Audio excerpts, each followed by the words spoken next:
అందరికీ నమస్కారం. నేను డాక్టర్ మౌనిక, హోమియోపతి కన్సల్టెంట్. ఎక్కువగా ఇప్పుడు మనం ఈ వింటర్ సీజన్‌లో కానివ్వండి, రెయినీ సీజన్స్‌లో కానివ్వండి, మేజర్‌గా మనం అస్తమా ప్రాబ్లమ్‌తో కానివ్వండి, బ్రాంకైటిస్ ప్రాబ్లమ్‌తో కానివ్వండి, నిమోనియా ప్రాబ్లమ్‌తో, అలెర్జిక్ రైనైటిస్ ప్రాబ్లమ్‌తో, సైనసైటిస్ కానివ్వండి, ఇటువంటి రెస్పిరేటరీ ఇష్యూస్‌తో చాలామంది ప్రాబ్లమ్స్ ఫేస్ చేస్తూ ఉంటారు ఈ చల్లటి వాతావరణం వల్ల.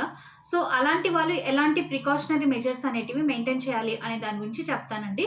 ఫస్ట్ ఆఫ్ ఆల్ మనం బయట డస్ట్‌కి ఎక్స్‌పోజర్ అయినప్పుడు మనం ఒక మాస్క్‌తో మన నోస్‌ని కవర్ చేసుకోవడం కానీ, ఇయర్స్‌లో కాటన్ పెట్టుకోవడం కానీ, లేదంటే కనుక మనము ఒక స్కార్ఫ్ లాంటిది కానీ, లేడీస్ అయితే గనుక స్కార్ఫ్ లాంటిది కానివ్వండి, ఇలాంటివి మెయింటైన్ చేసుకోవాలి. నెక్స్ట్ ఇదే కాకుండా మనము చల్లటి పదార్థాలకి ఫ్రిడ్జ్‌లో ఫ్రోజన్ చేసిన ఫుడ్ ఐటెమ్స్‌కి కానివ్వండి, నెక్స్ట్ డైరీ ప్రొడక్ట్స్ లాంటి ఫుడ్ కానివ్వండి, ఔట్‌సైడ్ ఫుడ్స్ కానివ్వండి, junk foods, oily foods, bakery items కానివ్వండి, ఇటువంటి ఐటెమ్స్‌కి కూడా చాలా దూరంగా ఉండాలండి.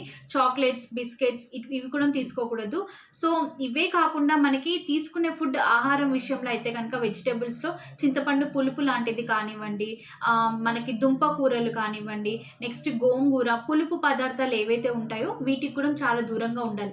ఎందుకనేసనంటే గనక ఇలాంటి ఫుడ్ ఐటెమ్స్‌కి మనం దూరం ఉండడం వల్ల మనకి లోపల అలెర్జిక్ రియాక్షన్స్ అనేటివి తగ్గిపోవడానికి అవకాశం అనేది ఉంటుంది. సో, ఎవరైనా ఇలాంటి రెస్పిరేటరీ ప్రాబ్లమ్స్‌తో సఫర్ అవుతూ ఉంటే కనుక మీరు మా మెడినైన్ హాస్పిటల్‌కి సంప్రదించండి. Thank you so much.